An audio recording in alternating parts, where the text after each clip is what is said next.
Hello students, तो आज के वीडियो लेक्चर में हमने बात करनी है एक सैंपल पेपर की। यहाँ पर वन बाय वन मैं क्वेश्चंस डिस्कस करने जा रहा हूँ। जो क्वेश्चंस का पैटर्न है वो क्या रहेगा, हमारे पास 1 मार्क्स के हमारे पास होंगे 20 क्वेश्चंस।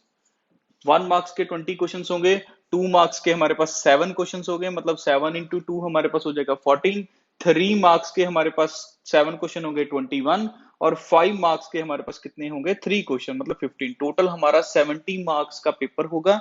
12th के बहुत से सैंपल पेपर ऑनलाइन मिल जाते हैं, बट 11th के विद एक्सप्लेनेशन हम इसलिए डाल रहे हैं ताकि आप क्या करिए, आप इसको फाइनल के लिए अपने यूज कर सके। हमने 5 सेट डालने हैं। जैसे अभी ये फर्स्ट सैंपल पेपर अपलोड होने जा रहा है, फिर सेकंड सैंपल पेपर होगा आने से 3-4 दिन के बाद, और फिर थर्ड, फोर्थ, फिफ्थ। अगर आपने ये पांचों सैंपल पेपर कर लिए, पूरे सिलेबस में से कवर अप करेंगे हम, ताकि आप फाइनल एग्जाम में इसको अच्छे से प्रिपेयर कर सके। तो ज्यादा टाइम नहीं लेना, वन बाय वन मैं क्वेश्चन डिस्कस करने लगा हूं। क्वेश्चन डिस्प्ले होंगे यहाँ पर, साथ में आ जाएगी टाइप करे हुए, और मैंने आंसर्स आपको डिस्कस करते चले जाना है। तो चलिए जल्दी से स्टार्ट करते हैं। अच्छी सी हेडिंग लगा लो, sample question paper of CBSE class 11th chemistry, question number 1। तो पहला क्वेश्चन है हमारे पास, why ball hit with the hockey stick does not make a ball, does not make a wave. चलिए क्या होएगा हमारे पास इसमें, कि अगर किसी चीज की वेवलेंथ, अगर किसी चीज की वेव पूछी है तो वेवलेंथ भी तो होनी चाहिए। अब वेवलेंथ तब होगी जब मास कम होगा, बट हॉकी बॉल, हॉकी की जो बॉल होती है उसका जो मास है that will be very high, mass बहुत ज्यादा होता है। दैट मीन्स वेवलेंथ के क्या होती है, इनवर्सली प्रोपोर्शनल। तो हम ये रिलेशन जरूर लिखना है, रिलेशन के मार्क्स है, 1 मार्क क्वेश्चन है कि हॉकी बॉल का मास ज्यादा है, इसलिए उसकी वेवलेंथ क्या होगी, वेवलेंथ यानी कि लैम्डा क्या होगा, नेग्लिजिबल। क्या होगा, नेग्लिजिबल। तो ये फर्स्ट क्वेश्चन हो गया। Moving to question number second, third period has 8 elements, not 18। 18 नहीं है, 8 होते हैं। इसमें हमको ऑफ द प्रिंसिपल लिखना होता है, जैसे 1s होता है, 2s 2p होता है, 3s 3p 3d होता है, 4s 4p 4d 4f। Of the principal यही बताता है, बट फिलिंग भी तो वो बताता है ये वाली, कि ऐसे फिलिंग करनी है। अब देखो, अब यहाँ पे थर्ड की बात हो रही है, इसकी बात हो रही है। वैसे तो 2 और 6 और 10 कितने आने चाहिए थे, 2s के हो गए, 6p के हो गए, और 10 किसके हो गए, d के हो गए, 18 आने चाहिए थे। बट जब फिलिंग करते हैं तो 1s के बाद 2s आता है, 2s के बाद 2p, फिर 3s, 3p के बाद क्या आ रहा है, 4s। तो हम ऐसे लिखेंगे कि पीरियड में थर्ड पीरियड में हमारे पास, थर्ड ऑर्बिट में हमारे पास क्या है, 3d बाद में आता है, 4s पहले आता है। 3d बाद में आता है, 4s पहले आता है। तो 4s पहले आता है तो इसका मतलब 3 में वो कंसीडर नहीं होगा। तो 3 में सिर्फ यही दो कंसीडर हो गए, 6+2।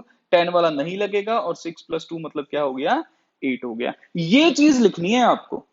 वहां पर 2n² वाली चीजें नहीं लिखनी कि फॉर्मूला करवाया सर ने 2n² वाला, वही लिखा दो। जो पूछा है उसके अकॉर्डिंग आंसर आपको रिप्लाई करना है। Moving to question number third, general formula of alcohol. Question आपका यहां पर आप देख सकते हैं, साथ साथ डिस्प्ले होगा, बट हमने आंसर ही एक्सप्लेन करना है। चलिए जल्दी से, क्या है हमारे पास, general formula of alcohol. Alkane का क्या होता है जनरल फॉर्मूला, ये होता है। अल्केन की एक हाइड्रोजन हटा के अगर हम OH लगा देते हैं तो वो क्या बन जाता है, अल्कोहल। अब इस H को मैं इधर इंट्रोड्यूस कर दूं, प्लस करके लिख दूं, तो आंसर होगा CnH2n प्लस 2O। कुछ बच्चों को लगता है कि ऑप्शन दिया ही नहीं था सर ने, ये तो 4 ऑप्शन दे रखे हैं, बट इस H को मैंने इधर ही प्लस कर दिया और ये O साथ में आ गया। सो the correct option will be this. This is alkane general formula. Alkane से ही अल्कोहल बनता है, अल्केन से ही हमारे पास अल्कोहल बनता है। जब अल्केन की एक H हटाकर एक क्या लगाते हैं, OH लगाते हैं। Moving to question number 4, the fundamental state, उसमें उसका ऑक्सीडेशन स्टेट कितना होगा, जिंक का। Calculate the oxidation state of zinc in its fundamental state. तो आपको इतना याद रखना है कि कोई भी एलिमेंट हो, यहां पर तो जिंक बोल दिया ना मैंने, कोई भी एलिमेंट अपनी फंडामेंटल स्टेट में जीरो ऑक्सीडेशन स्टेट शो करता है। रूल है ये हमारे पास, ये रूल है ऑक्सीडेशन स्टेट का। कोई भी एलिमेंट अपनी फंडामेंटल स्टेट में जीरो ऑक्सीडेशन स्टेट शो करेगा। How many hydrogen are present in butyne. Next question, sir what is butyne. 4 carbon, ये ट्रिपल बॉन्ड लगा दो, हाइड्रोजन काउंट कर दो, 3 यहां आ जाएंगे, 2 यहां आ जाएंगे, 1 यहां आ जाएगा। टोटल कितने हो गए, 6।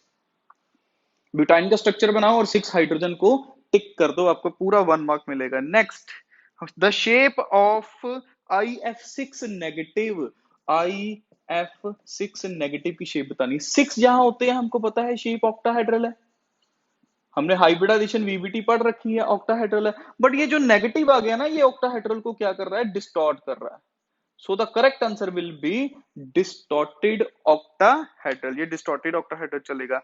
Alkali metal do not form di positive ions, तो हमको इसको एग्जांपल से एक्सप्लेन करना था ना, अल्कली मेटल कौन से है, लिथियम, सोडियम, पोटेशियम, रुबिडियम। कि वो कहता है डाई पॉजिटिव क्यों नहीं करता, क्योंकि एक इलेक्ट्रॉन रिमूव होने के बाद उसकी स्टेबल इलेक्ट्रॉनिक कन्फिग्रेशन आती है। पहले ये थी, एक इलेक्ट्रॉन लूज करने के बाद यहां पे हम लो लेंगे, this is the stable electronic configuration, तो इसलिए ये एक और लूज नहीं करेगा। सबने सिर्फ थ्योरी में लिखा है, रिएक्शन में किसी ने नहीं बताया। और अगर आपने भी एग्जाम देना है और आप क्वेश्चन पेपर सर्च कर रहे हैं कि कैसे आंसर्स लिखने हैं, तो ये चीजें आप ध्यान रखिएगा कि जो जो चीजें इंपॉर्टेंट है वो लिखने होते हैं आंसर्स में। चलिए आगे बढ़ करते हैं। Question number 9, why fluorine does not show disproportionation reaction. Fluorine कहता है डिसप्रपोर्शनेशन क्यों नहीं देता। डिसप्रपोर्शनेशन कौन सी होती है, जिसकी ऑक्सीडेशन भी हो और साथ में रिडक्शन भी हो, ऑक्सीडेशन भी हो रिडक्शन भी हो। अब फ्लोरीन रिडक्शन तो दे देता है, gain of electron is reduction, gain of electron is reduction due to very high electronegativity. क्या क्या चीजें आएंगी देखो इसमें, ऐसे पॉइंट बना के, due to very high electronegativity, electronegativity of fluorine, it can gain electron only, it can gain electron, तो gain of electron is reduction, gain of electron is reduction, but it cannot lose electron, it cannot lose electron, therefore oxidation does not occurs, therefore fluorine cannot give a disproportionation reaction। Theory वाला question है, इसमें theory लिखिए, कोई issue नहीं है, बस इस theory में ये पॉइंट पक्का मेंशन होने चाहिए कि गेन ऑफ इलेक्ट्रॉन करता है, इसीलिए रिडक्शन है, सिर्फ रिडक्शन करता है क्योंकि गेन ऑफ इलेक्ट्रॉन, क्यों, due to high electron activity. तीन चीजें, high electron activity, gain of electron, reduction, oxidation does not occur, इसलिए नहीं देता। नेक्स्ट हमको बताना है, draw the resonance structure of aniline. Aniline के रेजोनेंस स्ट्रक्चर आपको बनाने थे, ये तो बहुत इजी सा क्वेश्चन है, हमको पता है। चलिए ज्यादा टाइम ना लेते हुए इसकी भी इमेज डाल देते साथ में, कि जैसे हमारे पास एनिलीन के रेजोनेंस स्ट्रक्चर क्या होता है कि ये यहां जा रहा है, ये आगे मूव कर जाएगा, ऐसे ही नेगेटिव आगे मूव करेगा, फिर ये वाला आगे यहां नेगेटिव देगा, यहां बॉन्ड बन जाएगा, और यहां से नेगेटिव यहां आएगा। तो मैं फाइनल स्ट्रक्चर आपको बना के दिखाने लगा हूं इसका। वैसे मैंने कहा कि इमेज डाल देते हैं, यहाँ पर 5 रेजोनेटिंग स्ट्रक्चर बनते हैं हमारे पास, और हमारे पास कैसे बनेंगे, ये ऐसा पिक्चर आएगा, ये देखिए NH2, मतलब यहाँ पर लेफ्ट से स्टार्ट हो रहा है, यहाँ पर राइट से स्टार्ट हो जाएगा। तो ये एनिलीन वाले स्ट्रक्चर्स है हमारे पास। ओके, तो चलिए जल्दी से नेक्स्ट क्वेश्चन पे बात करते हैं। क्वेश्चन क्या है नेक्स्ट, कि number of sigma and pi bonds in ethyl ethanoate. Ethyl ethanoate में सिग्मा और पाई बॉन्ड, ये देखो इथाइल इथ्योनेट, देखो दो दो कार्बन होने चाहिए दोनों साइड, इधर भी 2 कार्बन है, इधर भी 2 कार्बन है, इथाइल इथ्योनेट। अब इसमें आपको सिग्मा बॉन्ड ढूंढने हैं, और सिग्मा बॉन्ड और पाई बॉन्ड बता दो कितने हैं सिग्मा बॉन्ड, देखना जरा इधर, यहाँ पर 1H, 2H, 3H, चौथा ये कार्बन के साथ हो गया, एक ऑक्सीजन के साथ हो गया, फिर ये ऑक्सीजन के साथ, ये देखो यहाँ H, यहाँ H, ऐसे ओपन करके लिखो, गिन लो, काउंटिंग करें, दिस इज नंबर 1 2 3 4 5 6 7 8 9 10 11 12 13। तो बहुत से बच्चों ने ये कार्बन कार्बन बॉन्ड छोड़ दिया, जिन्होंने 12 आंसर लिखा है उन्होंने ये कार्बन कार्बन छोड़ दिया है। और अगर आप एग्जाम में लिखने जा रहे हैं, अगर आपने एग्जाम देना है और वो बच्चे वीडियो देख रहे हैं कि सैंपल पेपर ढूंढ रहे हैं, तो ध्यान रखना ये कार्बन कार्बन बॉन्ड छोड़ना मत। तो करेक्ट आंसर आपका 13 है, और साथ में एक पाई बॉन्ड है इसमें हमारे पास, एक पाई बॉन्ड है ये वाला जो यहाँ पर ये 5th के साथ है ना, ये वाला, दिस इज पाई बॉन्ड। तो आंसर से ध्यान से करना है आपको। Next moving to question number 12, why energy of electron is negative. Electron की एनर्जी क्या है, नेगेटिव क्यों होती है, बहुत इंपॉर्टेंट क्वेश्चन है। क्वेश्चन नंबर 12 है ये हमारे पास। तो इसको भी ऐसे ड्रॉ कर दो कि जब तक तो इलेक्ट्रॉन यहां पर था इन्फिनिटी पर, तब इसकी एनर्जी क्या थी, zero, zero energy at infinity, ऐसे ऐसे लिख दिया करो, डायग्रामेटिकली काम करो। तो जैसे ही ये इधर आ रहा है, इसमें गया तो कुछ अमाउंट ऑफ एनर्जी रिलीज कर गया, लूज कर गया। तो लूज करने के बाद पहले से जीरो थी, लूज करने के बाद क्या हो गई, नेगेटिव होगी। थ्योरी बेस्ड क्वेश्चन है, थ्योरी साथ में लिख देनी है यहाँ पर, और साथ में ये हमारा क्वेश्चन बन गया कि ऐसा डायग्राम शो कर सकते हो आप। डायग्राम अगर किसी चीज का बनता है तो भाई छोड़ना नहीं है, केमिस्ट्री में छोड़ना नहीं है। देखो सैंपल पेपर 37 क्वेश्चंस डिस्कस करने हैं, और उसमें भी जो आपको दिक्कत ज्यादा दे रहा है वो आप पहले देख लीजिए। और अगर आपको कोई पेपर देना है आगे मिड टर्म फाइनल के लिए आप देख रहे हैं, तो इसके नोट्स बना लेना। ऐसे मैं 5 सैंपल पेपर्स वीडियो अपलोड करूंगा, 5 सैंपल पेपर्स ऑफ क्लास 11। वो 5 भी अगर आप फाइनल के लिए कर लेंगे ना तो सफिशिएंट होगा, उसमें से क्वेश्चन आ जाते होते हैं, क्योंकि सारे फेमस क्वेश्चंस उठा लेने हैं हमने। ओके, ये नंबर 1 है। इसी तरह number 2, number 3, number 4, number 5 heading दे देंगे sample paper chemistry class 11 for final exam. ये पेपर कर लो, कुछ क्वेश्चन इसी में से आ जाएंगे आपको। चलिए नेक्स्ट आपके पास होगा identify group. Identify group having metal, non metal and liquid. ऐसा ग्रुप बताओ जिसमें मेटल भी हो, नॉन मेटल भी हो, लिक्विड। हैलोजेंस। हैलोजेंस में हमको पता है फ्लोरीन है, क्लोरीन है, ब्रोमीन है, आयोडीन है। आयोडीन क्या है? मेटल। आयोडीन क्या है? मेटल। ब्रोमीन क्या है? लिक्विड। और ये क्या है? Non metals. ये क्या है? Non metals. तीनों चीजें एक ही ग्रुप में आ रही है तो वो बताना है। कुछ बच्चे ऐसे आंसर लिख देते हैं इसका कि मेटल्स बोला है तो ग्रुप 1 लिख देते हैं, नॉन मेटल्स बोला है तो फ्लोरीन वाला लिख देते हैं, बीच में एक लिक्विड बता देते हैं कि ये लिक्विड होता है। एक ही ग्रुप में सारा कुछ कहां मिल रहा है? ठीक है, name a group in which a metal, non metal and liquid exist. Okay, next आ गया, which of the following have 2 sigma and 2 pi bonds. दो ही सिग्मा बताने हैं और दो ही पाई बताने हैं। इसका आंसर स्टूडेंट्स है HCN। देखो, एक सिग्मा, दूसरा सिग्मा, और ये जो दो बच गए हैं यहाँ पर इनको 2 पाई बोलेंगे। दो ही सिग्मा है, दो ही पाई है, बाकी ऑप्शन गलत है, ये वाला करेक्ट है। क्वेश्चन यहाँ डिस्प्ले हो रहा होगा, उसमें 4 ऑप्शन दे रखे हैं, मैंने करेक्ट वाला बताना है, हर एक को एक्सप्लेन नहीं करना, वीडियो बहुत लंबी हो जाएगी। तो करेक्ट वाला मैं एक्सप्लेन कर रहा हूं, HCN का 2 सिग्मा 2 पाई हो गया। Next question is which of the following is a good oxidising agent. इसमें ऑप्शन दे रखे हैं F2Cl2 Br2I2। ऑक्सीडाइजिंग एजेंट का मतलब क्या है? जिसकी रिडक्शन अच्छे से होगी। रिडक्शन क्या होता है? Gain of electron. तो आंसर क्या आ जाएगा? F2 आ जाएगा हमारा इसमें आंसर, क्योंकि ज्यादा इलेक्ट्रॉन एक्टिविटी की वजह से जल्दी से इलेक्ट्रॉन खींचेगा, रिडक्शन में जाएगा और सामने वाले के लिए ऑक्सीडाइजिंग एजेंट की तरह काम करेगा। Next, correct order of radii. चलो साथ साथ में रब कर देते हैं। ये लीजिए, करेक्ट ऑर्डर ऑफ रेडियाई बताना है। 4 ऑप्शन दे रखे हैं, क्वेश्चन डिस्प्ले हो रहा है। तो हमारे पास कैल्शियम ज्यादा होगा, फिर कैल्शियम पॉजिटिव, फिर कैल्शियम 2 पॉजिटिव। जितना ज्यादा पॉजिटिव उतना छोटा साइज। याद रखिए चार्जेस के लिए क्या होता है, अगर कैटायन है, अगर कोई कैटायन है तो जितना ज्यादा कैटायन होगा उतना उसका साइज कम हो जाएगा, मतलब जितना बड़ा कैटायन होगा। अगर 2 पॉजिटिव है उतना ही छोटा साइज होता जाएगा। अगर एनायन है, अगर एनायन है, एनायन के लिए क्या होता है, anion is directly proportional to size, जितना ज्यादा एनायन होगा उतना साइज बड़ा हो जाएगा। तो दोनों के लिए डिफरेंट डिफरेंट होता है एटॉमिक साइज। ये वाला ऑप्शन आपको करेक्ट करना था। और अगर इसमें एक्सप्लेनेशन, जब तो मल्टीपल आ गया, 4 ऑप्शन आ गया, तो एक सिलेक्ट कर दो, रीजन लिखने की जरूरत नहीं है। बट अगर आपको उसने कुछ क्वेश्चन पूछा है, MCQ नहीं है, तो थोड़ा सा आप एक्सप्लेन करा करे, 1 मार्क को एग्जांपल जरूर बताइए इसको। ओके, अब इसमें ये लिखने की जरूरत नहीं होती, ये अपने लर्न करने के लिए है। ओके, चलिए नेक्स्ट क्वेश्चन की बात करते हैं। नेक्स्ट क्वेश्चन क्या है हमारे पास, यहाँ दे रखा है homolytic cleavage with example. Homolytic cleavage with example, homo क्या होती है? जो सेंटर से ऐसे ब्रेक करके दिखाओ, वहां ब्रेक करके दिखाओ, यहाँ लाइट डालो और दिखाओ क्लोरीन अपना रेडिकल लेके अलग होगा, ये अपना है, इसको दिखाना है। In which the cleavage is taken from centre, इतना लिखोगे तो हाफ मार्क मिलेगा। एग्जाम्पल बताओ ऐसे वाली। सर और कुछ, हाइड्रोजन हाइड्रोजन दोनों सेम कर दो, फ्लोरीन फ्लोरीन, दोनों बाजू सेम होने चाहिए तो हमारे पास होमोलिटिक होगी, दोनों में उतना ही जोर है। दो फ्लोरीन है, दोनों की पावर सेम होगी, अलग अलग हो सकती है? नहीं हो सकती। चलिए सर आगे क्वेश्चन बताइए जल्दी से। नेक्स्ट क्वेश्चन है बॉन्ड एंगल इन PCl5। ये देखिए सर, PCl5 में ये शेप होती है, हाइब्रिडाइजेशन आ गई, देख लो, ये रहा। अब ये वाले जो एंगल होते हैं ये 120 हैं, ये वाले जो होते हैं ये 90 हैं, तो दो आंसर होंगे इसके, 120 एंड 90 डिग्री। अब जिस बच्चे ने सिर्फ इतना लिखा है तब भी ठीक है, मार्क्स तो मिलेंगे, बट अगर साथ में एक अच्छा सा खूबसूरत सा प्यारा सा डायग्राम भी दे देते तो भाई क्या जाता। क्वेश्चन लिखने में वो मत करो कि हाँ भी हम उतना ही लिखें कि 120 90 डिग्री बस बता दिया, कैसे आ रहा है वो भी बता दो थोड़ा सा। एग्जामिनर को लगना चाहिए जो चेकिंग कर रहा है कि हाँ जी अच्छा खासा इसने आंसर, नॉलेजेबल बच्चा है कि 120 एंड 90 शो करके बताया है।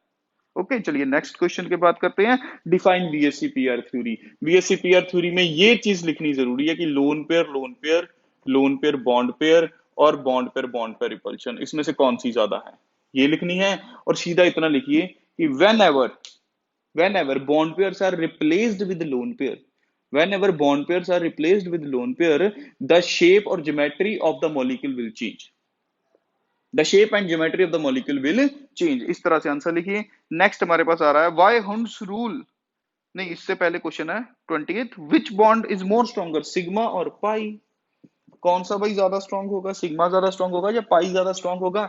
हमको पता है सिग्मा बॉन्ड में जो ओवरलैपिंग है दैट इज एक्सियल ओवरलैपिंग, ऐसे शो करना था, axial overlapping, axial overlapping therefore more stronger. अगर आप ऐसे लिखोगे ना तो ज्यादा अच्छा लगेगा। अब आपने सिर्फ इतना लिख दिया कि सिग्मा स्ट्रॉन्ग है तो मार्क्स तो मिल ही जाएंगे, बट इससे पता लगता है कि आप नॉलेजेबल कितने हैं, कि आंसर्स कैसे लिखते हैं। तो ये 20 क्वेश्चन हो गए, एमसीक्यू हो गए। अब हमारे पास 21 टू 27 क्वेश्चंस आएंगे। सेकंड पार्ट इसका आएगा, मतलब 2 मार्क्स की क्वेश्चन होंगे और उसमें हमने थोड़ा सा आंसर लिखने को बढ़ाना है अपना। तो साथ साथ में नोट्स बना लो, साथ साथ में क्वेश्चन पेपर को नोट कर लेना। फाइनल्स में हो सकता है इसमें से 8-10 क्वेश्चन ही आ जाए। अगर आपका मिड टर्म का पेपर है या फाइनल का पेपर है, अगर इस क्वेश्चन पेपर में से आपको 8 क्वेश्चन आ गए तो क्या बुरा है। जब कोई क्वेश्चन आता होता है वो एग्जाम में दिख जाए तो फिर करने का मजा ही कुछ और होता है। तो ऐसे 4 सैंपल पेपर और अपलोड करूंगा और उसके साथ आप 5 सैंपल पेपर में से अपना फाइनल एग्जाम श्योर दे सकते हैं, क्योंकि कोई भी इंपॉर्टेंट क्वेश्चन हमने छोड़ना नहीं है। आंसर साथ में बन रहे हैं, क्वेश्चन साथ में डिस्प्ले हो रहे हैं, आपको सिर्फ नोट करने हैं और आपका काम होता जाएगा। चलो जल्दी से 21st क्वेश्चन करते हैं। क्वेश्चन नंबर 21 है हमारे पास, why Hund's rule is known as maximum multiplicity rule. अब कुछ बच्चे इसमें हुंस रूल की डेफिनेशन दे देते हैं कि पहले सिंगल सिंगल इलेक्ट्रॉन दो फिर पेयरिंग स्टार्ट होगी। मैंने पूछा है why Hund's rule is known as maximum multiplicity क्यों बोलते हैं, क्योंकि उसमें सिर्फ वही कॉन्फ़िगरेशन अलाउड है जिसकी स्पिन मल्टीप्लिसिटी मैक्सिमम हो। Only that configuration is allowed in which spin multiplicity is maximum. Sir example से बताइए, in case of nitrogen if I have 2p3 होता है नाइट्रोजन, हमको पता है 1s2 2s2 2p3, and what is 2p3 की कौन सी कॉन्फ़िगरेशन अलाउड है बताओ। जब आप कॉन्फ़िगरेशन लिखते हो ये वाली लिखते हो या फिर ये वाली लिखते हो, ऊपर नीचे फिर ऊपर, या फिर ये वाली लिखते हो नीचे नीचे ऊपर, या फिर ये वाली लिखते हो दोनों ऊपर और एक नीचे, कौन सी वाली लिखते हो। हम ये वाली configuration, only that configuration is allowed out of these four, only that configuration is allowed which have a maximum spin multiplicity। इसी केस में मैक्सिमम स्पिन मल्टीप्लिसिटी आ रही है +3/2। ये लिखना है आंसर। आपको ये नहीं कहना कि पहले सिंगल सिंगल इलेक्ट्रॉन देना फिर पेयरिंग स्टार्ट करनी, वो तो हुंस रूल की डेफिनेशन हुई। डेफिनेशन और चीज है, ये क्वेश्चन और चीज है, और एग्जांपल से आपको ऐसे शो करना है कि वही वाली कॉन्फ़िगरेशन अलाउड है in which only spin multiplicity is maximum. Okay तो इस तरह से आंसर लिखना है। नेक्स्ट क्वेश्चन नंबर 22 हमारे पास क्या है, which has higher electron gain enthalpy, oxygen and sulphur. अब ऑक्सीजन फैमिली क्या होती है हमारे पास, ये होता है, पूरी की बता देता हूं चलिए। वैसे उसने ऑक्सीजन सल्फर पूछा है तो सिर्फ उसी की बताइए, इन दोनों में से किसकी ज्यादा होती है। Electron gain enthalpy is inversely proportional to size, ये हमको पता है। जिसका साइज हमारे पास छोटा होगा उसकी इलेक्ट्रॉन गेन एंथैल्पी ज्यादा होगी। इसका मतलब ऑक्सीजन की ज्यादा है क्योंकि साइज छोटा है, ऐसे आ जाएगा। बट ऑक्सीजन की एक्सेप्शनली कम होती है। सल्फर से यहां पर लिखना है, एक्सेप्शनली वर्ड यूज करना है आपको एग्जाम में, exceptionally oxygen is less than sulphur, और I can say sulphur is more than oxygen. क्यों, क्योंकि ऑक्सीजन का स्मॉल साइज है, ऑक्सीजन का स्मॉल साइज है and high inter electronic repulsion. जिसने ये वर्ड नहीं लिखा ना आंसर में, अगर आप एग्जाम देने जा रहे हो ये दो चीजें नहीं लिखी हैं तो मार्क्स नहीं मिलते। 2 मार्क क्वेश्चन है, दोनों रीजन जरूरी है हमारे पास। 2 मार्क्स का क्वेश्चन आ गया। अभी जो पहले भी हमने डिस्कस करा था वो भी 2 मार्क्स का है, ये भी 2 मार्क्स का है। 27 तक 2 मार्क्स के ही चलेंगे 7 क्वेश्चन, फिर 3 मार्क्स स्टार्ट हो जाएंगे। चलिए जल्दी से next question 23rd, compare the wavelength of oxygen and sulphur dioxide. ये लीजिए sir, oxygen and sulphur dioxide की वेवलेंथ। क्वेश्चन साथ साथ में आपने क्या करना है, लिखते रहना है, यहां डिस्प्ले होता रहेगा क्वेश्चन। अगर क्वेश्चन लिखना शुरू कर दो तो बस फिर तो 1-1.5 घंटे की वीडियो बनेगी। चलिए, लैम्बडा हमने डिस्कस करना है किसका, ऑक्सीजन का, H by M V, H by M B हो जाएगा हमारे पास। और यहाँ पर किसका डिस्कस करना है, SO2 का हो जाएगा। यहाँ पर H by M of SO2, V of SO2, यहाँ पर वेलोसिटी ऑफ O2, यहाँ पर क्या हो जाएगा SO2। हमको पता है H सेम है तो कैंसिल कर दो, V भी वेलोसिटी सेम होगी हमारे पास। वेलोसिटी यहाँ पर कौन सी होती है, लाइट की वेलोसिटी होती है। तो लैम्बडा O2 और SO2 का रेशियो ले लो जरा, इन दोनों का रेशियो ले लिया, ये वाला ऊपर चले जाएगा, mass mass of SO2 divide by mass of O2, यहाँ O2 आएगा, SO2 लिख दिया गलती से, ये लीजिए। अब इसका मास क्या है 64, इसका मास क्या है 32 O2 का, यहाँ पर lambda of O2 divide by lambda of SO2, देखो 2 मार्क्स क्वेश्चन आ गया है, रेशियो आएगी 2:1, means I can say lambda O2 will be equal to twice of lambda SO2, ऐसे आ जाएगा, क्रॉस मल्टीप्लाई कर दिया लैम्बडा SO2 को। तो इस तरह से 2 मार्क्स में आपको ये निकाल के आना है। अब कुछ बच्चों ने अगर कोई इंटरनेट से देख के लिख रहा है सिर्फ यही रिलेशन लिखा हुआ है तो भाई 2 मार्क्स मिलेंगे नहीं, ओनली 1 मिलेगा, उसका भी हाफ देना चाहिए वैसे। ऐसे सॉल्व करके बताना है आपको, 2 मार्क्स क्वेश्चन है। नेक्स्ट क्वेश्चन नंबर 13 है हमारे, 24th है, sorry 24th। How are D X Y and D X square minus Y square related. अब रिलेटेड कैसे हैं एक दूसरे से, डी एक्स वाई का स्ट्रक्चर बना दो पहले, तो D X square minus Y square का बना दो। स्ट्रक्चर बनाया नहीं, आप रिलेट कर रहे हैं। ये रहा डी एक्स वाई, ऐसे एंगल बाइसेक्टर पर, ये एंगल बाइसेक्टर पर आ गया, और ये कौन सा आ गया, अपॉन द एक्सिस। ये देखो ऐसे, ये इसका स्ट्रक्चर हो। पहला डिफरेंस तो, पहला जो कॉमन चीज आ गई वो तो स्ट्रक्चर आपने ड्रॉ कर दिया। दूसरा बता दो कि दोनों की लोब्स जो है, दोनों की लोब्स जो है वो एक्स वाई प्लेन में ही है। ये भी एक्स वाई प्लेन में है और ये दोनों भी कौन से प्लेन में है, एक्स वाई प्लेन में ही आ रहे हैं। ये सिमिलैरिटी होगी हमारे पास। अगर डिफरेंस पूछ लिया उन्होंने एग्जाम में तो बता दो दिस इज एंगल बाइसेक्टर, ये एंगल बाइसेक्टर पर है, ये ऑन द एक्सिस, ये एक्सिस के ऊपर बन रही है, ये 45 डिग्री है, ये 90 डिग्री है एक्सिस के। यहां पर रिपल्शन कम है, रिपल्शन लेस, यहां पर रिपल्शन मोर होगी, यहाँ पर रिपल्शन क्या है, मोर होगी, क्योंकि एक्सिस के ऊपर जा रही है इसलिए रिपल्शन ज्यादा। तो आप इस तरह से आपको ये डायग्राम के साथ ही इसको एक्सप्लेन करना है। बहुत से बच्चे थ्योरी आंसर लिख देते हैं, फिर मार्क्स फुल मिलते नहीं है, और उनको लगता तो है कि हाँ भाई हमने पूरा पेपर अटेम्प्ट करा है, पर मार्क्स कहाँ गए, मार्क्स यहाँ कटेंगे आपके भाई। चलो next question, what is the symbol of SI unit of mole. Mole का एसआई यूनिट क्या होता है मैं आपको बता दूं, MOL, ई नहीं डालना पीछे, एसआई यूनिट, मोल को ऐसे लिखते हैं MOL, ई नहीं डालना पीछे। और मोल की डेफिनेशन तो आपको पता ही है, 1 mole will be equal to 6.023 to 10⁻23। ये चीज लिखनी जरूरी है, कुछ बच्चे डेफिनेशन से लिखी जा रहे हैं। अच्छी बात है, लिखो वो भी साथ में, इसको भी जोड़ दो, इसको भी प्लस कर दो, एग्जामिनर को मौका नहीं देना मार्क्स काटने का। चलिए नेक्स्ट क्वेश्चन पे मूव करते हैं। Energy of electron for lithium 2 positive, energy of electron for lithium 2 positive for first orbit, first orbit मतलब n की वैल्यू 1। एनर्जी पूछी है, एनर्जी निकालने का फॉर्मूला क्या होता है, -13.6 Z square upon n square, electron volt में आ जाएगा आपका आंसर। Z क्या है, एटॉमिक नंबर, 3 का स्क्वायर अपॉन 1 का स्क्वायर, -13.6, -13.6 इंटू 9 कर दीजिए, आंसर जो मेरे पास है वो -19.62, ये आएगा आपका -19.62 इंटू 10⁻⁻18, वो जूल में है, ये इलेक्ट्रॉन वोल्ट में है। तो सिंपल इसको मल्टीप्लाई करके जो आपका आंसर आता है वो लिखना है यहाँ पर। सिंपल जो होता है, ये मैंने जूल वाला आपको बता दिया है कि जूल पर एटम वाला आंसर मेरे पास यहाँ लिख रखा है।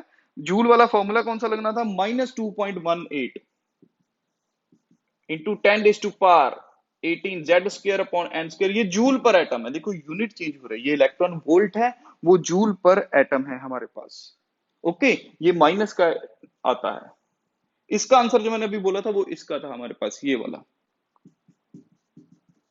जूल पर एटम। अगर आप इसमें वैल्यू पुट कर रहे हैं तो यूनिट सिर्फ डिफरेंट है, आप चाहे ये फॉर्मूले से निकाल के पीछे यूनिट लिख दो इलेक्ट्रॉन वोल्ट, चाहे ये फॉर्मूले से निकाल के पीछे यूनिट लिख दो जूल पर एटम। करेक्ट है। तो इस तरह से आपको ये वाला क्वेश्चन सॉल्व करना है। देखो कितने इजी हैं, बट अगर बोहर मॉडल की इलेक्ट्रॉन एनर्जी वाली डेरिवेशन करी हो तो फॉर्मूला लर्न रहेगा, तभी फॉर्मूला लर्न रहने के बाद ही न्यूमेरिकल सॉल्व होता है। चलिए नेक्स्ट क्वेश्चन जो मेरे पास यहां पर लिख रखा है, calculate number of atoms 53 mole of argon, 53 mole of argon के नंबर ऑफ एटम्स निकालने हैं। तो ऐसा कोई फॉर्मूला जिसमें number of atoms divide by Avogadro, simple सा डाल दिया जी, तो पता लग रहा है 53 इधर है, नंबर ऑफ एटम्स निकालने हैं, डिवाइड बाय 6.023 इंटू 10^23 मल्टीप्लाई करो, आंसर आ जाएगा। मेरे पास जो यहाँ पर आंसर दे रखा है इसका वो है 319.21 इंटू 10^23 एटम्स। अब कुछ बच्चे 3 पॉइंट लिख रहे हैं और यहां पर बढ़ा रहे हैं, तो कोई इशू नहीं है, वो भी करेक्ट है। इसको यहां लेके आ रहे हैं और बढ़ा रहे हैं वहां पर, कोई इशू नहीं है, इसमें हमको कोई प्रॉब्लम नहीं है। ऐसे भी लिख सकते हो, जैसे भी आपको पॉइंट यहां करके लिखना है यहां करके लिख लो। तो ये एटम्स आ गए। नेक्स्ट क्वेश्चन हमारे पास है, find the position of element group period and block in periodic table having atomic number 35। 35 है, वैसे तो पता लग रहा है 35 ब्रोमीन का होता है, सीधा सीधा पता है 35 किसका है, ब्रोमीन का है। ब्रोमीन एक हैलोजन है जिसका ग्रुप नंबर 17 है, पीरियड कौन सा है, फोर्थ है, और पी ब्लॉक है, यहीं पर आंसर हो रहा है। बट अगर किसी को नहीं पता तो मैजिक नंबर आपने अप्लाई करना है। मैजिक नंबर वाली वीडियो मैंने डाल रखी है कि कैसे आपको ग्रुप पता हो। Important questions of periodic table में वीडियो अभी टाइप करो, उसमें ये क्वेश्चन मैंने करवा रखा है, उससे आप इसका आंसर ले सकते हैं। बट अगर आंसर की के हेल्प से देख रहे हो तो this is the correct answer, group 17, fourth period, और पी ब्लॉक होगा इसका, ठीक है। नेक्स्ट क्वेश्चन है हमारे पास question number 29, mole fraction of urea, mole fraction of urea in aqueous solution ये रखा है, कहता मोलालिटी बताओ। फॉर्मूला ये होता है, molality is equal to x B into 1000 divide by x A into M, a shortcut formula है। पहले एक्स बी के इक्वलेंट लिख दो, फिर एक्स ए के इक्वलेंट लिख दो, क्या आएगा, molality will be equal to x B क्या है 0.5 into 1000 divide by x A क्या हो जाएगा 0.5 इंटू 18, क्योंकि एक्वस दे रखा है। सर ये x से 0.5 कैसे आया, यहाँ पर बताओ, because x B plus x B is equal to 1, therefore x B will be equal to 1 minus 0.5, therefore it will be 0.5। ऐसे बता के आना है वहां पर, न्यूमेरिकल बता के आया करो। तो मोलालिटी कितनी आ जाएगी, ये कैंसिल हो गया, 1000 बाय 18, ये लीजिए सर 55.5। कुछ बच्चों ने पीछे मोलल नहीं डाला तो हाफ मार्क काट लिया, कुछ बच्चों ने नहीं डाला तो भाई हाफ मार्क कट जाएगा। 55.5 मोलल हमारा आंसर आना चाहिए। नेक्स्ट कहता ऑक्सीडेशन स्टेट बताओ सल्फर की, sulphur oxidation state in H2S4O6, ये लीजिए सर H2S4O6। कुछ बच्चे सीधी कैलकुलेट करके x निकाल रहे हैं, भाई रॉन्ग है, नहीं चलेगा वो, आपको ऐसे करना है, इसको सल्फर को स्ट्रक्चर बनाना है, और इसको डबल बॉन्ड ओ, इसको डबल बॉन्ड ओ, इसको डबल बॉन्ड ओ, इसको डबल बॉन्ड ओ, दो 4 हो गए, ये पांचवा हाइड्रोजन के साथ, छठा हाइड्रोजन के साथ, ये सल्फर 1 हो गया, 2 हो गया, 3 हो गया, 4 हो गया।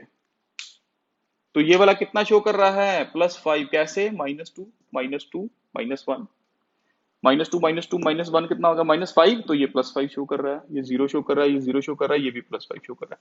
ऐसे लिख के आना है, sulphur 1 is +5, sulphur 2 is 0, sulphur 3 is 0, sulphur 4 is +5, ये लिख के आना है। कोई भी बच्चा 10/4 नहीं लिखेगा, वो गलत है। क्लियर हो रही चीजें। नेक्स्ट आपको करना है CrO5, CrO5 अगर हम कैलकुलेट करें तो 10 आ रहा है, रॉन्ग है। स्ट्रक्चर बनाओ जरा, CrO5 का स्ट्रक्चर कैसे बनेगा। अब कुछ बच्चों ने यहां पर बॉन्ड लगाना भूल जाते हैं भाई, ऑक्सीजन ऑक्सीजन, ये ऑक्सीजन ऑक्सीजन का बॉन्ड भूल जाते हैं, ये वाला, तो यहां गड़बड़ होगी। अगर नहीं बनाया तो मार्क्स कट गए, -1 -1 -1 -1 -2 प्लस एक्स, कितना आ जाएगा, x will be equal to +6। Structure बना के ये लिखना है, क्लियर हो रहा है। Next calculate the oxidation state of carbon in C3O2, A part था, अभी बी पार्ट है, ये सी पार्ट है, तो इसका भी बाय स्ट्रक्चर ऐसे बनाना है। ये कार्बन 1 है, ये कार्बन 2 है, ये कार्बन 3 है, इसकी ऑक्सीडेशन स्टेट -2 +2, -2 ऑक्सीजन की, ये +2, ये 0 हो जाएगा। तो यहां ऐसे लिखना है, कार्बन 1 की +2 है, कार्बन 2 की क्या है 0, कार्बन 3 की क्या है +2, इस तरह से क्लियर करना है। तो आंसर की का मतलब है कि आपको सारे क्वेश्चंस के नोट्स एक बार फिर से लिख लेने चाहिए अच्छे से। मैं फिर बता रहा हूं, ये पहला सैंपल पेपर हम डिस्कस कर रहे हैं, इसके बाद मैंने 4 सैंपल पेपर और देने हैं। अगर आपने पांचों सैंपल पेपर कर लिए, आपका फाइनल एग्जाम में मार्क्स मोर देन 65 तो रहेंगे। अगर कोई सिली मिस्टेक नहीं करोगे तो 70 भी आ सकते हैं, बिकॉज हर तरह का क्वेश्चन डिस्कस कर लेना है। Next, draw the hybrid orbital structure, hybrid orbital structure of CCl2, double bond CCl2। चलिए सर, ये लीजिए CCl2 डबल बॉन्ड CCl2, ये बनाना है। इथीन का बनाते हैं हम, इथीन का बनाते हैं, बस हाइड्रोजन की जगह क्या कर दिया, क्लोरीन कर दिया, यही करा है चेंज।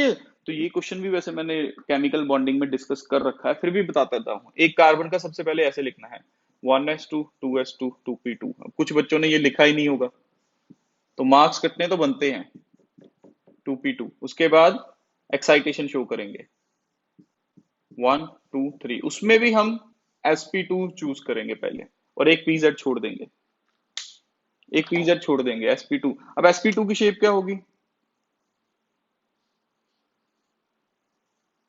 दूसरे कार्बन के sp2 की शेप क्या होगी,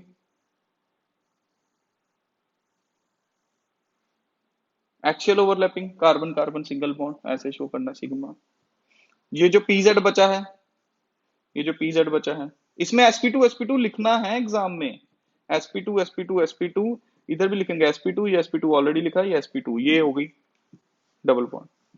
साथ में क्या लगे हैं, क्लोरीन, तो इसके साथ क्लोरीन लगाओ भाई, इसके साथ क्लोरीन लगाना था हमको, ऐसे हाइड्रोजन की जगह सिर्फ क्लोरीन कर देना है।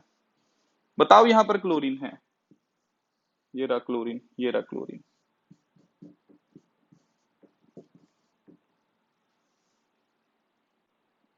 ठीक है, दो दो क्लोरीन है ना, तो दो दो क्लोरीन बन, एक क्लोरीन इधर है, एक क्लोरीन इधर है, एक क्लोरीन इधर है, एक क्लोरीन, टोटल 4 क्लोरीन। इस तरह से डायग्राम बनना था आपके पास।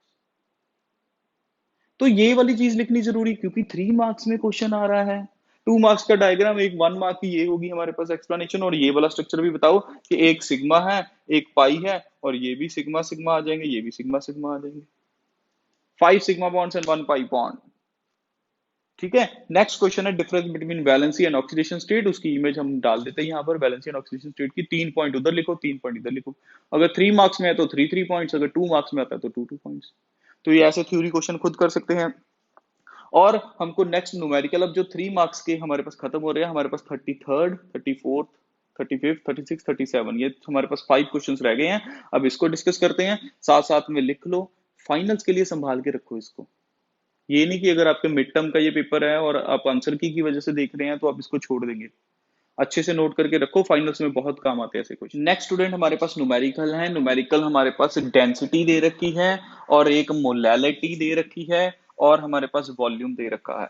तो हमको निकालना क्या है, मोलैलिटी निकालनी, वॉल्यूम निकालना है। नेक्स्ट क्वेश्चन मैं पढ़ देता हूँ एक बार, क्वेश्चन डिस्प्ले भी हो रहा है। Density of methanol is 0.793। Density of methanol की डेंसिटी दे रखी है, सोल्यूशन की डेंसिटी नहीं दे रखी है।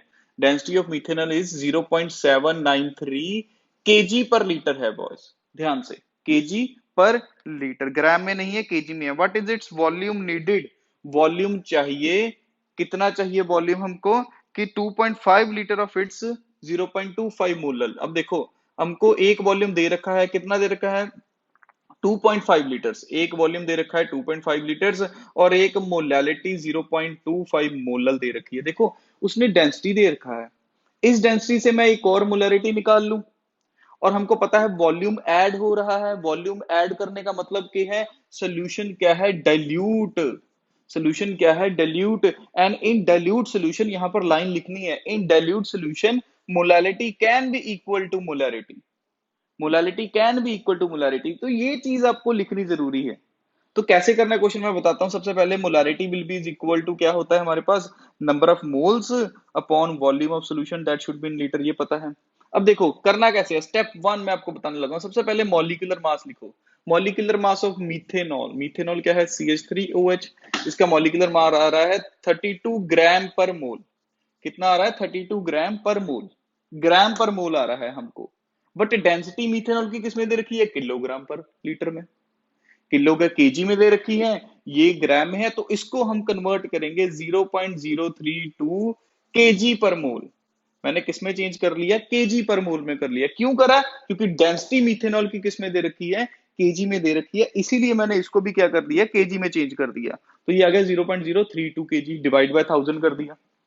क्लियर हो रहा है, पहला स्टेप हमारा हो गया कि हमने मॉलिक्यूलर मास को कैलकुलेट कर लिया। नेक्स्ट क्या करेंगे, हम मोलैरिटी का फॉर्मूला लगाएंगे जरा। मोलैरिटी क्या होगा, number of moles divide by volume of solution in litre, यही है। ध्यान इधर रखना, everybody please focus. Number of moles को हम ऐसे लिख सकते हैं, given mass of solute divide by molecular mass of solute into volume of solution that should be in litre, ऐसे लिख सकते हैं। कोई इश्यू तो नहीं है। अच्छा, mass upon mass upon volume, mass upon volume, mass किसका है, डेंसिटी का। मास अपॉन वॉल्यूम डेंसिटी होती है। बताओ जल्दी से, मास अपॉन वॉल्यूम इज डेंसिटी, यानी कि मैं मोलैरिटी का फॉर्मूला ऐसा लिख सकता हूं, molarity will be equal to density upon molecular mass, लिख सकता हूं। अब डेंसिटी तो गिवन थी हमको 0.739 किलोग्राम पर लीटर, क्या है, किलोग्राम पर लीटर। और लीटर का भी इनवर्स दे रखा है हमारे पास।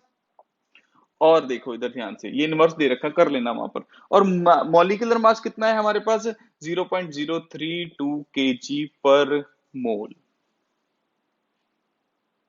क्लियर हो रही है चीज सारी की सारी। अब ये आपस में कैंसिल होके मेरे पास जो मोलैरिटी यहां आ रही है 24.7 मोलर आ रही है। ये आ गया M1, ये क्या आ गया मेरे पास, M1 आ गया। V1 हमको निकालना है, वो कहता है V1 कितना आएगा, ये निकालो। M2 0.25 molar. सर इसको हम, ये तो मोलैरिटी, अगर आपको एग्जाम में मोलैरिटी गिवन है तो ठीक है, अगर उसने थोड़ा सा चेंज कर दिया, क्वेश्चन को मोलैरिटी कर दिया है, तो ये लाइन लिखेंगे कि in dilute solutions, in dilute solution molarity will be equal to molarity. ये देखिए ऐसे हो जाएगा। सर हमें कैसे पता डाइल्यूट सॉल्यूशन है, भाई मोलैरिटी इक्वेशन लगती ही इस पे है, M1V1 is equal to M2V2। एक और मेथड है इसका निकालने का, नंबर ऑफ मोल जिससे आप निकालते हैं पहले, वो भी मेथड ठीक है, ये वाला ज्यादा बेटर लग रहा है हमको। क्यों, क्योंकि उसमें अगर मोलालिटी दिया है तो ये वाली इक्वेशन फिर लगती है कि मोलालिटी को मोलालिटी में कैसे चेंज करा है। तो इससे V1 निकालना है तो वो निकाल लो आप, M1V1 is equal to M2V2, इसमें पुट करो, आपका V1 आ जाना चाहिए 25.2 ml, ऐसा कुछ आ जाना चाहिए आपका आंसर। और लीटर में निकालना है तो लीटर में निकालिए, एमएल में निकालना है तो एमएल में निकालिए, जिसमें पूछा है उसमें आप उसका वॉल्यूम बता दीजिए। तो इस तरह से इस क्वेश्चन को सॉल्व कर सकते हैं। बहुत से बच्चों ने दूसरे मेथड्स पढ़ रखे होंगे, इंटरनेट पे और भी मेथड्स दे रखे हैं, तो वो पता लग जाता है किसने कॉपी करा है इंटरनेट से या किसने खुद से अपना दिमाग लगा के इस क्वेश्चन को सॉल्व करा। तो चलिए आगे बात करते हैं नेक्स्ट क्वेश्चन पर। नेक्स्ट क्वेश्चन क्या है हमारे पास, क्वेश्चन नेक्स्ट क्या कहता है, give the IUPAC name of alkane, give the IUPAC name of alkane having tertiary carbon with lower molecular mass. Tertiary carbon कौन सा होगा, ये कार्बन अगर 3 के साथ जुड़ गया, ये वाला कार्बन अगर 3 के साथ जुड़ गया तो उसको टर्शरी बोल देते हैं, हमको पता है। 4 के साथ नहीं, बहुत से बच्चों ने 4 के साथ जुड़ा, चौथा हाइड्रोजन आएगा। देखो this is 3 degree, sir why this is 3 degree, because it is attached with 3 different carbons. तो चलिए सर इसका नाम बता दो, क्योंकि उसने आईयूपीसी नेम भी पूछा है। This is 2 methyl propane and the students who have written 2 the students who have written 2 dimethyl propane, ऐसा अगर किसी ने लिखा है 2 डाइमिथाइल प्रोपेन, वो गलत है, because it is not tertiary, ये टेट्रानरी बन गया। ऑनलाइन आंसर टर्शरी का है, टेट्रानरी का पड़ा है। जिसने ये लिखा है वो गलत है, ये वाला सही है, lower molecular mass with tertiary carbon. देखो सिंपल सा क्वेश्चन है, 3 मार्क्स में आ गया, 1 मार्क तो स्ट्रक्चर का आ गया, 1 मार्क नेम का आ गया, और उसमें मिस्टेक नहीं होनी चाहिए यहाँ पर हाइड्रोजन। तो 2+1, इसको 2 बोल दो, इसको 1 बोल दो। वैसे तो 2 मार्क्स में आता है ये, अगर 3 में आ गया तो आपकी लॉटरी लगी, क्योंकि आपको पता है सिंपल सा एक फॉर्मूला लिखना है और नाम लिखना है और आपका काम हो गया। वैसे 3 मार्क्स में इसका मॉलिक्यूलर मास भी पूछ सकते थे कि मॉलिक्यूलर मास कितना है, जैसे कि कार्बन कितने हैं इसमें, 1 2 3 4, 4 है। हाइड्रोजन कितने हैं, 3 3 6, 3 9 और 1 10। इसका मॉलिक्यूलर मास पूछ लेते होते अगर 3 मार्क्स में आता है। तो मॉलिक्यूलर मास कैसे निकलेगा, 12 इंटू 4 प्लस 10, इसको निकाल लो, तो ये आपका मॉलिक्यूलर मास आ जाता है इस तरह से। क्लियर है। चलिए नेक्स्ट हम बात करते हैं क्वेश्चन नंबर 35 की। अब ये है बैलेंसिंग ऑफ रिडॉक्स रिएक्शन हमारे पास आ गई है। इसमें दो रिडॉक्स रिएक्शन बैलेंस्ड है, वो वाला हमने करना है बैलेंसिंग। एंड आफ्टर दैट हमारे पास कुछ केमिकल बॉन्डिंग क्वेश्चन है। तीन क्वेश्चन रह गए, 35, 36 एंड 37। क्वेश्चन नंबर 35 हमारे पास क्या है, उन्होंने बैलेंस करने के लिए कहा है N2H4 liquid hydrogen reaction with chlorate ClO3 negative. बना क्या रहा है, ये NO बना रहा है प्लस Cl नेगेटिव बना रहा है, क्लोराइड आयन बनाना है। तो हमको करना क्या है, सिंपल सी बात है, सबसे पहले इसको लेके बैलेंस कर दो, फिर इसको लेके बैलेंस कर दो, अलग अलग करके लिखना। और बैलेंसिंग अगर 5 मार्क्स में है तो हर स्टेप को शो करना होता है। जैसे कि मैं एक रिएक्शन लेता हूँ ClO3 नेगेटिव और इधर मैं लिखता हूँ Cl नेगेटिव, जैसे मैंने सेंटर से इसको हाफ कर दिया है और आपको इसको बैलेंस करना है। सबसे पहले एटम्स देखो, मेन एटम्स बैलेंस्ड है, तो बैलेंसिंग ऑक्सीजन क्या लिखेंगे हम, balancing oxygen by adding water. अगर एग्जाम में लिख रहे हो तो ऐसे लिखना है, bye adding water on the other side. तो कैसे आ जाएगा, ClO3 नेगेटिव, राइट साइड पे आ जाएगा Cl नेगेटिव प्लस 3 वाटर के मॉलिक्यूल ऐसे। फिर नेक्स्ट स्टेप में लिखना है बैलेंसिंग हाइड्रोजन, बैलेंसिंग हाइड्रोजन ऐसे करके लिखना है आपको सारा का सारा। एग्जाम में अगर आपको 5 मार्क्स में आ गई है तो इधर 6 हाइड्रोजन ऐड हो गए, तो इधर 6H पॉजिटिव ऐड कर दीजिए, ClO3 negative, Cl negative plus 3H2O plus 6H positive. Next heading देना है balancing charge, balancing charge by adding electron, balancing charge by adding electron, इस तरह से लिखना है। अब देखो इधर कितना चार्ज है हमारे पास, 6 पॉजिटिव और 1 नेगेटिव, प्लस का 5 है, इधर -1 है, इधर +5 है, इधर -1 है, और इधर भाई +5 है, इधर -1 है। कितना फर्क आ रहा है, कितना फर्क आ रहा है, 6 का फर्क आ रहा है, इधर 6 ज्यादा है, क्योंकि ये 5 और 1 का डिफरेंस मत लिख लेना यहाँ पर 4, अब कि 5 और 1 का, ये -1 है, तो 6 इलेक्ट्रॉन्स का फर्क आ रहा है। तो मैं यहां पर क्या करूंगा, 6 इलेक्ट्रॉन्स ऐड कर दूंगा, बट नेक्स्ट स्टेप में करूंगा। नेक्स्ट स्टेप में क्यों करूंगा, क्योंकि सर एग्जाम में तो स्टेप बाय स्टेप लिखना है ना। ऐसा नहीं है कि कुछ बच्चों ने एक या दो स्टेप में बैलेंसिंग कर दी है और काम खत्म, मार्क्स भी 2 ही मिलेंगे। फिर प्रॉपर स्टेप्स लिखने होते हैं। ये इलेक्ट्रॉन ऐड कर दिए, ये अब बैलेंस होगी लेफ्ट साइड पे, इसको इक्वेशन नंबर 1 दे दो, this is equation number 1। Right side पर क्या आएगा हमारे पास, N2H4 से क्या बन रहा है, NO। सबसे पहले बैलेंसिंग नाइट्रोजन बताना है वहां पर ऐसे करके लिख के, बैलेंसिंग नाइट्रोजन, यहां नाइट्रोजन 2 है, इधर नाइट्रोजन 1 है, तो क्या करेंगे हम, लिखेंगे N2H4, इधर 2 लगा दो, 2NO। अब बैलेंसिंग ऑक्सीजन, उसके बाद क्या बैलेंस करना है, ऑक्सीजन को बैलेंस करना है। चलिए सर, ऑक्सीजन इधर कितने हैं, 2 है, तो इधर 2 वाटर आ जाएंगे, 2 water plus N2H4 give rise to 2NO। Balancing hydrogen, 4 इधर आ गए, 4 इधर थे, तो 8H पॉजिटिव। नेक्स्ट स्टेप में करना आप इस तरह लिख के, इसी तरह आपने लिखना बैलेंसिंग हाइड्रोजन, नेक्स्ट स्टेप में ये इक्वेशन लिखनी है। बैलेंसिंग चार्ज, चार्ज को बैलेंस करना है, इधर क्या है 0, इधर क्या है 8 पॉजिटिव, इधर ज्यादा है, कितने ज्यादा 8, तो इधर 8 इलेक्ट्रॉन लिख दो। उधर 6 है, इधर 8 है, दोनों को क्रॉस मल्टीप्लाई करके, मतलब इस इक्वेशन को पूरी को 8 से मल्टीप्लाई कर दो, इसको पूरी को 6 से मल्टीप्लाई कर दो, और फिर आपके पास जो आंसर आएगा उसको इकट्ठा करके लिख दो left hand side and right hand side पे, आपका आंसर आ जाएगा।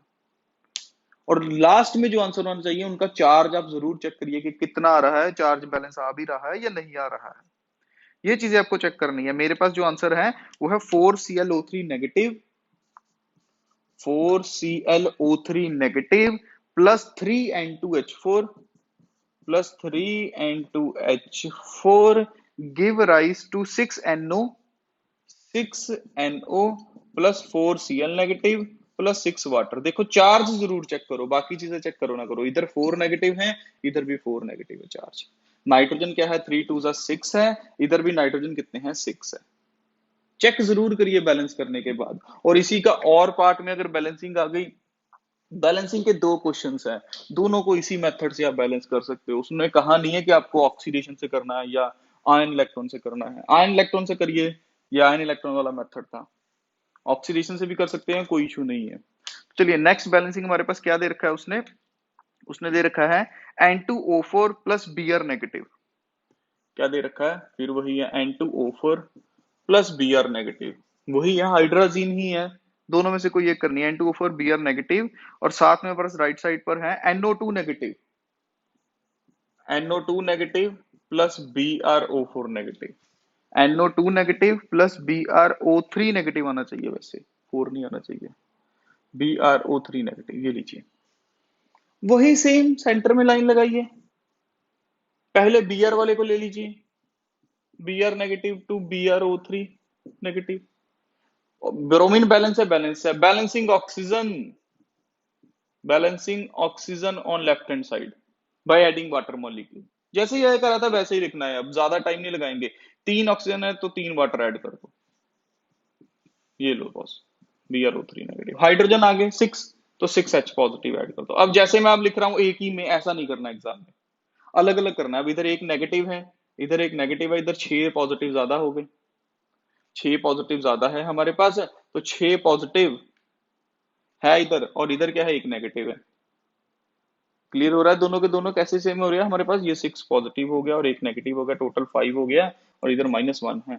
तो टोटल कितना चेंज आ रहा है, 6 का चेंज आ रहा है, 6 का चेंज आ रहा है, तो 6 इलेक्ट्रॉन ऐड कर दो यहाँ पे, 6 इलेक्ट्रॉन यहाँ ऐड कर दो, यहाँ लिख देता हूँ, ये लो, ये बन गई इक्वेशन 1। अब एक ही स्टेप में मत कर देना ऐसे, जैसे मैंने बताया था पहले वैसे ही करना है। हो गया। अब राइट साइड पर हमारे पास क्या दे रखा है, N2H4 give rise to NO2 negative. पहले तो नाइट्रोजन बैलेंस करो, बैलेंसिंग नाइट्रोजन, 2NO2 नेगेटिव हो गया। इधर ऑक्सीजन कितने हैं, 4, हाइड्रोजन को नहीं दे रहा, इधर ऑक्सीजन कितने हैं, 4, 2 2 जा 4, तो इधर 4 वाटर आ जाएंगे, 4 वाटर आ गया। हाइड्रोजन कितने हो गए, 4 2 जा 8, 8 एंड 4 12, 12 आ गए, तो 12H पॉजिटिव आ जाएंगे। 4 चेक कर लो, 12 - 2 10 हो जाएगा, 12 ये है, इधर 0 है, इधर 10 है, तो इधर 10 इलेक्ट्रॉन ऐड कर दो, इधर 6 है, इधर 10 है, क्रॉस मल्टीप्लाई करिए और फिर से वही तरीका आप आंसर को लिख सकते हैं। तो इस तरह से आपको जो रिडॉक्स रिएक्शन बैलेंसिंग आती है, वो ये तो पक्के 5 मार्क्स या 3 मार्क्स है, इसको नहीं कभी छोड़ना एग्जाम में आपने। ओके, चलिए आगे बढ़ते हैं। बैलेंसिंग भी हमने कर लिया। नेक्स्ट क्वेश्चन नंबर 36 में उसने पूछा है O22 पॉजिटिव का ऑर्बिटल डायग्राम बनाइए। O22 पॉजिटिव, इसकी भी और पार्ट्स भी साथ साथ में डिस्कस कर रहे हैं हम, चॉइसेस दे रखी होती एग्जाम्स में।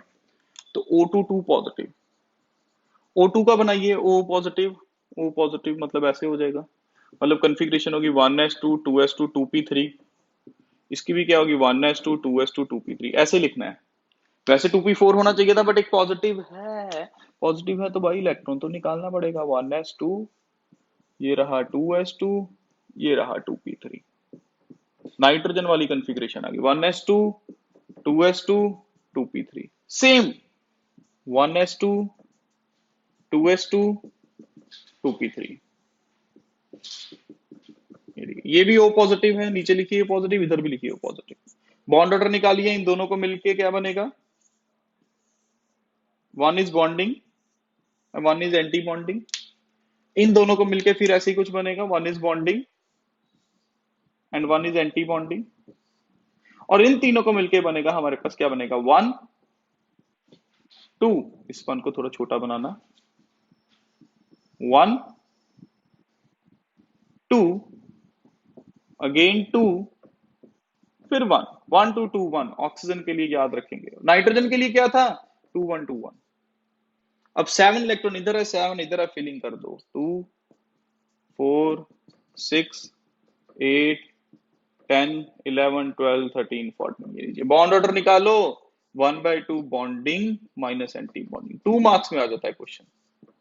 बॉन्ड ऑर्डर पॉजिटिव बोला है तो एक एक यहां से निकालना है। कुछ बच्चे क्या करते हैं, पॉजिटिव बोला है यहां 2p4 कर देते हैं, यहां से ये दोनों हटा देते हैं, ये रॉन्ग है। अगर 2 पॉजिटिव बोला है तो मतलब एक इलेक्ट्रॉन इधर से जाएगा, एक इलेक्ट्रॉन इधर से जाएगा। अगर आपने यहां पर कोई गलती कर दी, ऐसा नहीं बनाया, तो मार्क्स कट जाएंगे। ओके, इसी का बी पार्ट है हमारे पास। उसने पूछा है, कहते हैं हमारे पास शेप बताइए, ज्योमेट्री हाइब्रिडाइजेशन और शेप बतानी है XeOF2, XeOF2 की बतानी है। तो क्या दिक्कत है, XeOF2 ये रखा हमारे पास डबल बॉन्ड O, ये रहा फ्लोरीन, ये रहा फ्लोरीन, तो सीधा सीधा है। वैलेंस में कितने बच रहे हैं, देखो 1 2 3 4, नोबल गैस है तो 4 बच रहे, इसका मतलब 2 लोन पेयर है। शेप कौन सी दिख रही है, टी दिख रहा है, देखो तो, इज इट टी शेप, हाँ जी सर टी शेप। हाइब्रिडाइजेशन बताओ, सिग्मा बॉन्ड गिन लो, 1 सिग्मा बॉन्ड है, लोन पेयर 1 2 3 4 5 है, S P3 D, T shape है, sp3d है हमारे पास। क्लियर हो रहा है? और हमारे पास ट्राइगोनल बन रही है हमारे पास, देखो ट्राइंगल यहां पर बन रहा है, ट्राइगोनल बन रहा है, तो शेप क्या आ जाएगी, ट्राइगोनल बाइपिरामिडल हमारे पास इसकी क्या आ जाएगी, शेप आ जाएगी। हाँ जी, ट्राइगोनल बाइपिरामिडल। सर बाइपिरामिडल क्यों कहा है हमने, क्योंकि दो लोन पेयर है, there are two lone pairs. तो 1 मार्क इसका हो गया, 1 मार्क इसका हो गया, 1 मार्क इसका हो गया, 3 मार्क्स क्वेश्चन सीधा। बट अगर वीएससी पीयर आती है तभी करोगे, वीएससी पीयर की वीडियो डाली रखी है, अगर नहीं आता ये कॉन्सेप्ट तो पहले उसको देखो। चलिए ये हमारा हो गया। अब इसी का और पार्ट है, उसके क्वेश्चंस के कुछ आंसर्स है वो हम यहाँ पर कर देते हैं आपको शो कि क्या क्या दे रखा है। क्वेश्चंस देखिए जरा, कहता है explain PCl five is trigonal bipyramidal, IF five is square pyramidal. PCl five देखो 3 4 5 शेप्स बना दिया करो, आईएफ5, आईएफ5 1 2 3 4 5, ये ऑफ कोर्स स्क्वायर बन रहा है, देखो ये स्क्वायर बन रहा है, ये ट्राइंगल बन रहा है, शो कर दो। इसलिए क्यों, क्योंकि एक लोन पेयर यहां प्रेजेंट है, और वैसे भी आयोडीन का हमारे पास क्या है, वैलेंस इलेक्ट्रॉन 7 है, फास्फोरस के वैलेंस इलेक्ट्रॉन 5 है, no lone pair there is lone pair, इसलिए रीजन बता दो। Covalent bonds are directional, covalent bonds directional क्यों है, क्योंकि इनको अप्रोच करने के लिए स्ट्रेट लाइन बनानी पड़ती है। कोवलेंट बॉन्ड हमारे पास ऐसा नहीं है कि अगर हाइड्रोजन Cl से कोवलेंट बॉन्ड बना रहा है तो इधर वाली जगह ये बना ले, इसको पर्टिकुलर डायरेक्शनल देनी पड़ती है स्ट्रेट लाइन बॉन्ड बनाने के लिए। क्या लिखेंगे answer, due to formation of straight line bond.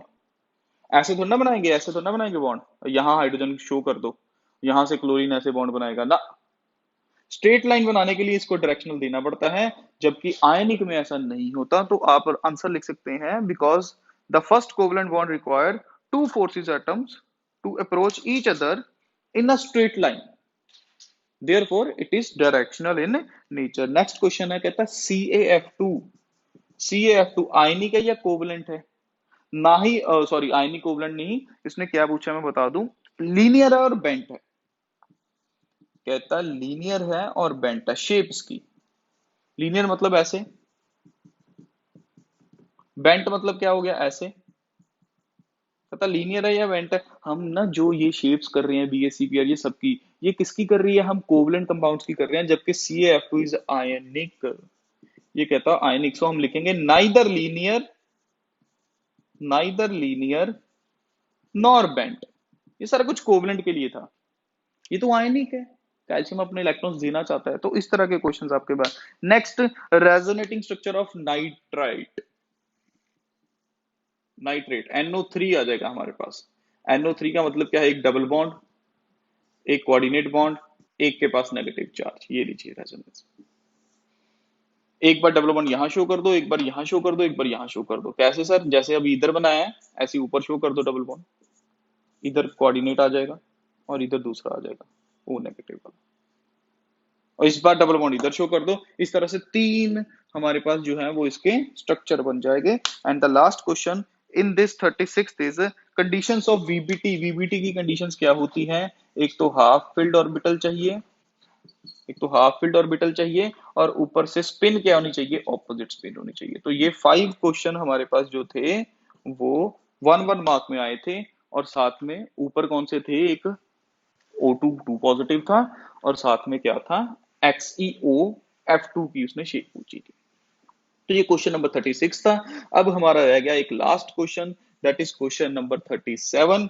आइए देखते हैं वो भी क्या है, इससे हमारा फर्स्ट सैंपल पेपर कंप्लीट, और बाकी 4 की वेट करनी है, जल्दी ही वो भी अपलोड हो जाएंगे, और फिर आपका तैयारी हो जाएगी मिड टर्म फाइनल्स की, अच्छे कैसे क्वेश्चन पेपर मिल जाएंगे।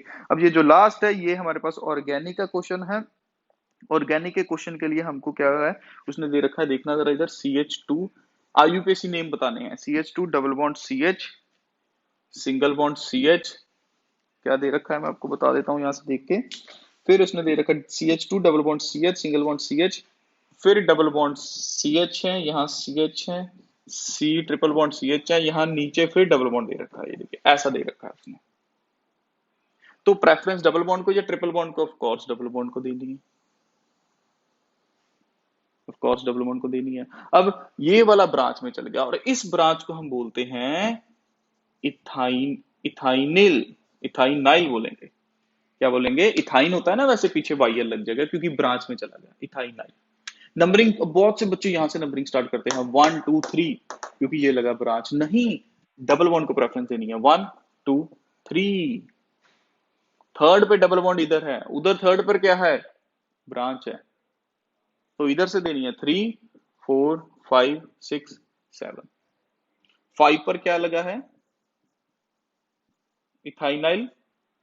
5 पर क्या लगा है, इथाइनाइल। कितने कार्बन टोटल, 7 है, तो क्या बोलेंगे, hept 1 3 6 try 136 try, this is the correct answer. Okay, तो सेकंड भी नॉमेनक्लेचर दे रखी है इन्होंने। सेकंड क्या है वो देख लेते हैं, एक ऐसे ड्रॉ करा है, एक ऐसे ड्रॉ करा है, 5 बार ऐसे हैं, ऐसा है कुछ, और यहां पर ऐसे OC2H5 ओके जी, ईथर है, ROR ईथर दे रखा है, और यहां पर भी ऐसे दे रखा है। तो चलिए स्टार्ट करते हैं। ईथर, ये नंबर 1 हो गया, ये नंबर 2 3 4 5 6 7 8, 8 हो गया, और 5 पर भी एक ब्रांच दे रखी है उन्होंने, ये भी दे रखा है। तो एक तो इथॉक्सी हो गया फर्स्ट पर, 1 इथॉक्सी, ये तो क्लियर हो गया। 2 पर एक और ब्रांच है, 2 पर ब्रांच है, ब्रांच के अंदर ब्रांच आ रही है, तो क्या लिखेंगे, दिस इज 2 मिथाइल, 2 मिथाइल कितने कार्बन है, 1 2 3 4 ब्यूटाइल, 2 मिथाइल ब्यूटाइल हो गया। ओके, यहाँ पर 5 पर फिर से मिथाइल है, वो लिख दो, 5 मिथाइल लिख दिया, 5 methyl. Total number of carbon कितने हैं, 8, 8 को क्या बोलेंगे, ऑक्टेन। एल्कॉक्सी अल्केन, ईथर था हमारे पास ये। Okay, write the structure of N ethyl N propyl pentanamine, C part इसका, N ethyl N propyl pentanamine, C5H12 आएगा, देख लेना क्या रहा है, C3H7 है, C4H9 है, तो C5H11 आएगा, ये लीजिए, दिस इज द स्ट्रक्चर। ये है 1 मार्क में, नेम दे रखा था, स्ट्रक्चर बनाना है हमको, 1 मार्क में है हमारे पास। तो इसी का एक और पार्ट है, उसमें हमारे पास फर्स्ट क्वेश्चन जो था उसमें करेक्शन थी, तो वो हम नहीं करेंगे। अगर किसी ने अटेम्प्ट करा है तो वो आपको क्या मिलेंगे, उसके मार्क्स मिलेंगे, अगर आपने अटेम्प्ट करा है तो। पर सेकंड क्वेश्चन जो है वो मैं आपको बताने लगा हूं, ऐसा है कुछ, ये डबल बॉन्ड O था NH2, ऐसे ही है, और ये भी डबल बॉन्ड O था NH2, ऐसा दे रखा है, और इधर Cl दे रखा है, बट इधर डबल बॉन्ड के साथ ब्रांच दे रखी, तो ऑफ कोर्स राइट से स्टार्ट हो जाना, दिस इज नंबर 1 2 3 4 5 6 7। 3 पर CH2 डबल बॉन्ड है, मिथाइलिन बोलते हैं, बट 5 क्लोरो पहले आएगा, 3 मिथाइलिन। जब कभी डबल बॉन्ड CH2 ब्रांच में चला गया उसको मिथाइलिन बोलते हैं। 7 है तो क्या बोलेंगे, हेप्टा 1,7 डाइयमाइड, क्या बोलेंगे, 1,7 डाइयमाइड। ये बी पार्ट था, ये बी पार्ट था। फर्स्ट क्वेश्चन ट्रिकी दे रखा है, उसमें कार्बन के बॉन्ड ज्यादा बन रहे हैं, अगर किसी ने उसका नाम लिख दिया या क्वेश्चन अटेम्प्ट कर लिया तो मार्क्स मिल जाएंगे आराम से। And last is N ethyl N butyl aminohexane, N ethyl N butyl aminohexane, C5H11 था तो C6H13 आ जाएगा, इस तरह से नेम दे रखा है, स्ट्रक्चर बनाना था आपको। तो इस तरह से हमने पूरे का पूरा क्वेश्चन पेपर डिस्कस कर